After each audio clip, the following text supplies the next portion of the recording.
I'm Arif. I'm going to talk about the Dutch legitimate industry. The Dutch legitimate industry was established in 1963 in Petaling Jaya, Selangor.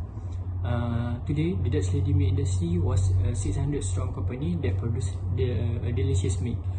The Dutch legitimate industry mission was to help Malaysians move further in life with trusted dairy nutrition. The Dutch legitimate industry aim to further strengthen their position as the leading dairy company.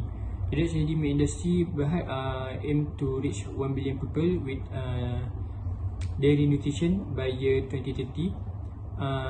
The objective is to create value for their owners, to develop, produce and market their product, to recognize the know-how, quality, dedication and leadership of their employees.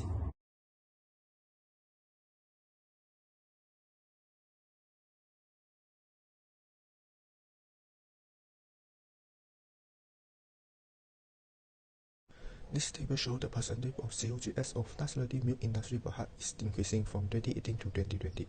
The COGS will affect the gross profit, thus the percentage of gross profit is decreasing in these 3 years. Then, the percentage of operating income EBIT is affected by other income and expenses. The percentage of EBIT in 2018 is 16.59 and decreased to 9.09 in 2020. In earnings before tax (EBT), it is affected by income and financial costs. The financial costs include like the interest expenses and the financial charge arising from lease liability. The EBT is decreasing from 2018 to 2020. Tax recorded between these 3 years are shown as decreasing. The tax include the income tax, which the tax rate is 24%. Last is net profit. It can let people know the profitability of the company each year. In 2018, the percentage of net profit is 12.35%. Then net profit decreased in the following 2 years, showing 9.65% in 2019 and 6.67% in 2020. It means the profitability of Dutch ready milk industry Berhad is decreasing. Now, I'm going to talk about analysis of financial position. First of all, non-current asset of Dutch ready milk industry Berhad has shown increasing value between these 3 years. Then the current asset shows inconsistency between these 3 years, which is an increase in 2019 but a decrease in 2020. In these 3 years, Dutch ready milk industry Berhad is showing it is more liquidity. This is because the percentage of current asset in these 3 years is higher than the percentage of non-current asset. Then the part of non-current liabilities only involve lease liabilities and deferred tax liabilities.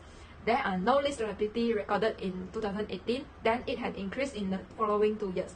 On the other hand, the deferred tax liability shows inconsistency between these 3 years. In 2018, the value is 6,539,000 ringgit Malaysia and increased to 6,794,000 ringgit Malaysia in 2019. In 2020, the value had decreased to 4,494,000 ringgit Malaysia. Furthermore, the total value of current liabilities also shows inconsistency, which is a decrease in 2019, followed by an increase in 2020. The trade and other payables had occupied the largest part of current liabilities in these 3 years. Next, the value of equity is increasing year by year. Besides, the share capital remains unchanged in these 3 years.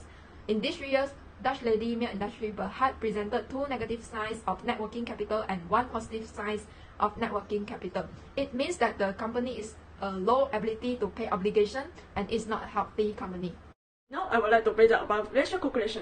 There are 4 categories of financial ratios. First one is liquidity ratio. There are 2 sub-ratios to be calculated in order to measure the liquidity of the firm. There are current ratio and quick ratio. Formula of current ratio is current assets divided by current liabilities, while formula in quick ratio is current assets minus inventories then divided by current liabilities. Financial ratio is efficiency ratio. There are 5 ratios in it. Inventory turnover ratio equal to sales divided by inventory. Average collection period ratio is account receivable divided by sales, then multiple the 360 days. Total asset turnover ratio is sales divided by total asset. Fixed asset turnover ratio is sales divided by fixed assets. Account receivable turnover ratio equal to credit sales divided by account receivable. Financial ratio is leverage ratio. Debt ratio equal to total liabilities divided by total assets. Then the later on the interest ratio is earning before interest and tax divided by interest expense.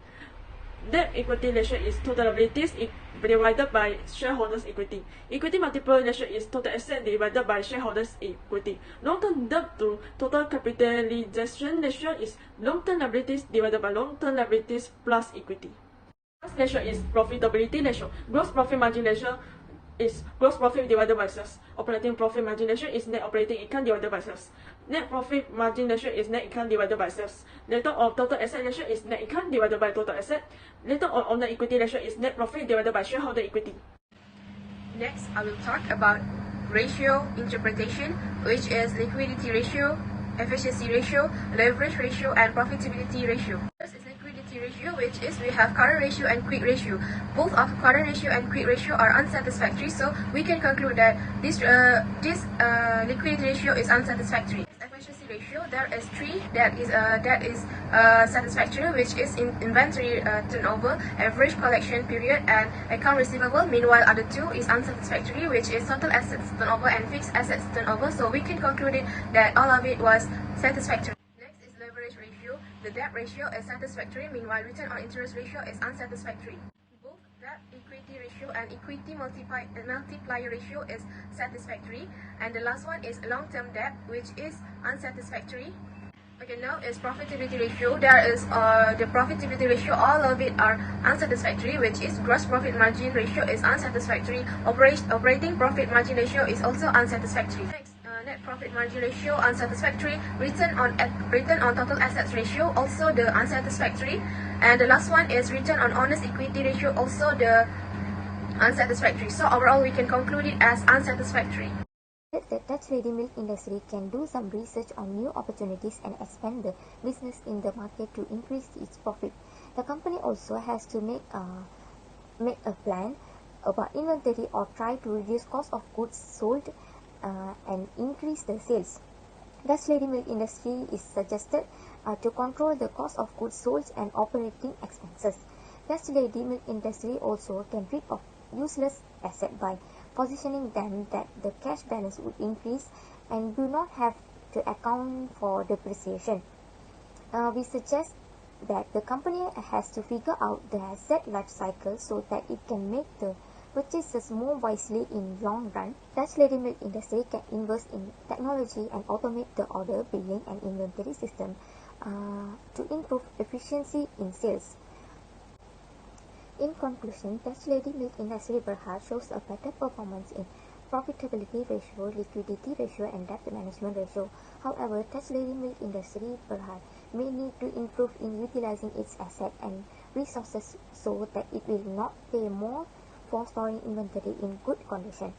Besides, Dutch ready milk industry also need to improve their market value ratio in order to have better stock shares performance in future. After all the factors considered, the company does not look like an attractive investment for the time being, particularly since its valuation is on high side considering its low growth of profit.